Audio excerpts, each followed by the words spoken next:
Well, there's communication. Now, question, what can you do as a short-term interview candidate? In terms of language structure, usually very little. You don't have time to learn the reflexes. Your preparation should include a linguistic strategy which consists of a set of choices based on practice responses to your selection of questions. Examples: firstly, your use of diction, vocabulary, language style.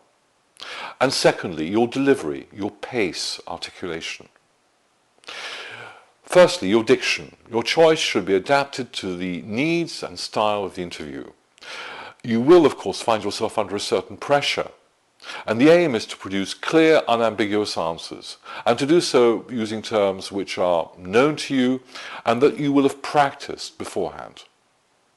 If your interview is in English, you may be aware that good diction, oral as well as written, leans towards simplicity. So you avoid using any sentence which might make you break the flow of your narrative. Don't interrupt yourself to find a correct term. Most of the time, the correct term just doesn't exist. Your vocabulary has to be spontaneous and your sentences sufficiently short to be completed without hesitation. Let's take your delivery. Nobody escapes stumbling in their sentences and occasionally getting bogged down in a sentence because most of us speak too fast. This is a trap in a second language. There are fewer escape routes, such as, let me rephrase that, or more simply, it's like. So maintain the right speed of delivery to ensure that your mouth and your brain are in sync.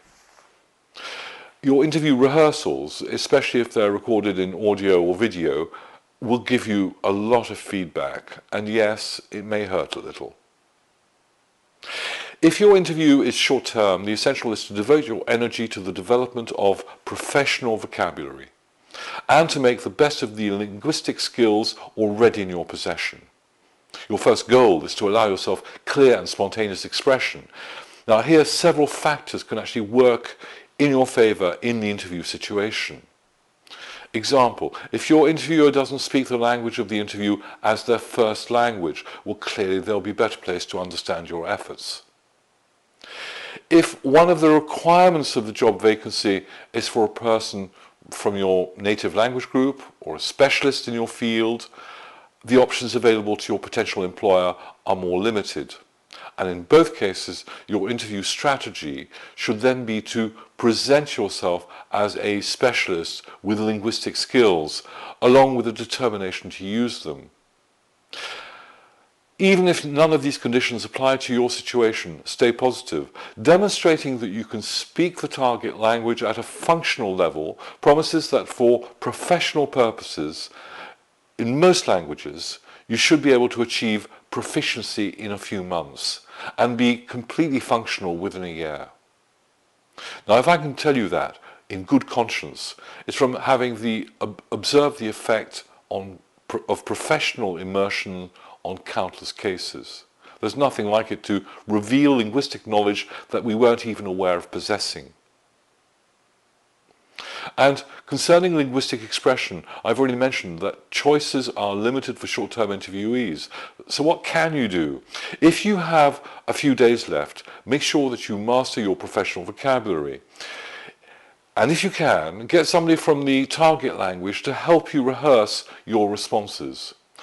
Another useful initiative is to immerse yourself in the target language to a maximum extent in the days and hours leading up to the interview. Do so in such a way as to fill all your empty time, radio, MP3, whatever is your medium. You can reproduce all the passive effects of an immersion, which are useful in learning to recognize words in highly contracted languages such as English. And to the maximum of your time and resources, take the opportunity to speak. The exercise is necessary to ensure that what you're saying is what you want to say, and unfortunately, there's absolutely no substitute.